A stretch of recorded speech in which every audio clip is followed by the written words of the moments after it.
Go ahead. Hi there, my name's Robin Welch. I'm the chairman of Media Business Institute, or MBI. And you may be wondering what MBI is and how someone like me got into it. Well, I've been in TV for nearly 40 years, working throughout the world, particularly setting up pay TV networks and their content. And in recent years I've become really involved in the business of sport. And that's one of the things we're going to be talking about at the MBI, because it's an area where so many young people ask about and say, how'd you get into that business? How'd you get into sports TV? Well, usually there's no answer to that. Usually I say it's a question of a fluke. I started life as a teacher and ended up running mainstream television in Africa and later on pay television networks in other parts of the world. Sports television. Sport is the most important part, according to me of course, of what television is about. Sport brings them in, as we say in pay television, and movies keep them. If you can see in Canada the amount of money spent on televised sport, you'll probably understand that and believe it. But it's a difficult area, involving many skills, negotiations, knowledge of federations, networks, FIFA, World Soccer Boards. It is an interesting and difficult area, but very rewarding, and needs some time to be spent learning and talking about it. Great. Next question, Derek. Tell me about you touched on a lot of stuff, but your background and what are the skills that you use? In sport or in television in general? In television in general, but also specifically in your work. You've identified yourself as a sports expert. That's the way I see you in this context. And how do you think we can... I'll start off first. I got into sport through boxing. Boxing, okay. That's at the starting point for me, televised boxing. Okay, great. I first got involved in televised sport in the middle 80s in Africa, and the first sport we touched upon was boxing. Boxing in the 80s and 90s outside of the USA was very, very big. Not as much today, although in the USA with HBO and Showtime, boxing still has a pretty big place. So boxing and TV was my intro into the game, and I was living in a country which had a wonderful resort casino called Sun City, which was very famous to Americans after a while because of all the songs and anti-hysterics about working there, particularly with Bruce Springsteen and his team. Anyway, we did boxing there, and from doing boxing, other people approached me and said, well, why don't we look at other sports like rugby, which was South Africa, cricket, athletics, tennis, and all the major sports which would interest an English-speaking former colony. Canada, of course, has different sports, and they also featured eventually in our plateau and our tray of goodies because people were interested in those sports coming from other lands. Sports television, well, first of all, to get a deal takes time. You need to be able to negotiate the sport you want.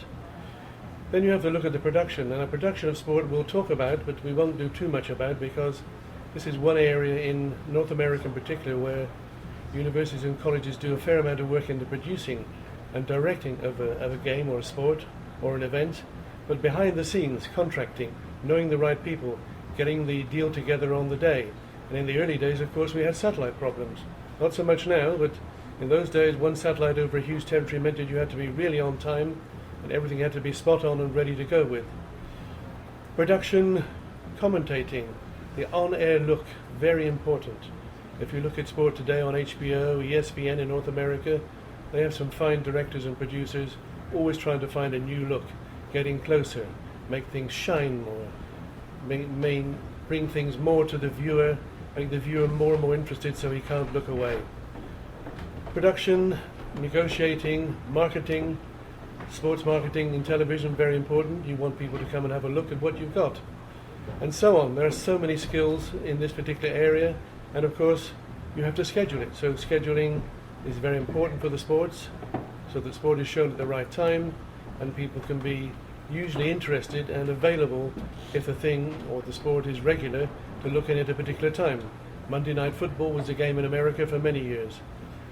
So sport involves many skills in television which are a bit separate from the other types of things we do in television production and television work, but an integral part and very important, and as we'll discover together, interesting and not always easy to get into, but you need a certain flair. So why is MBI a great step in someone's career in their journey in media?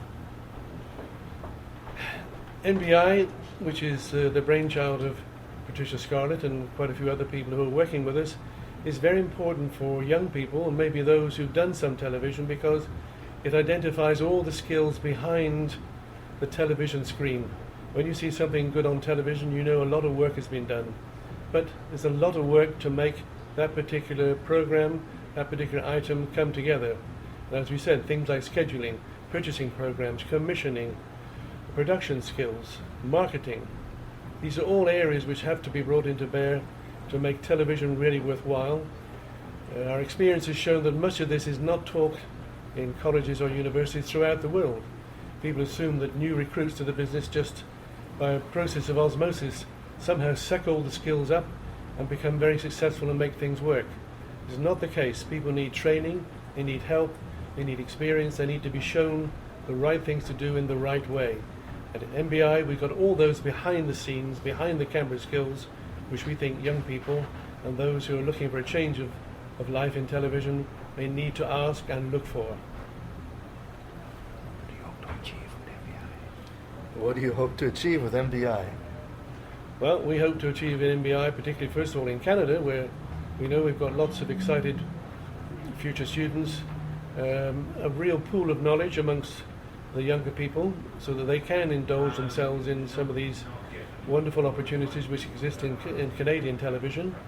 And we also have a greater scope, because we are looking at places like South Africa, which also has the need for a great amount of skill to be taught for people who are going to run new television networks and other opportunities. And of course we're surrounded by the USA, and there are plenty of opportunities there to do the same thing with people who are interested in furthering themselves in the business side of television. Well, let me just stop the recorder for a second. That should be fair.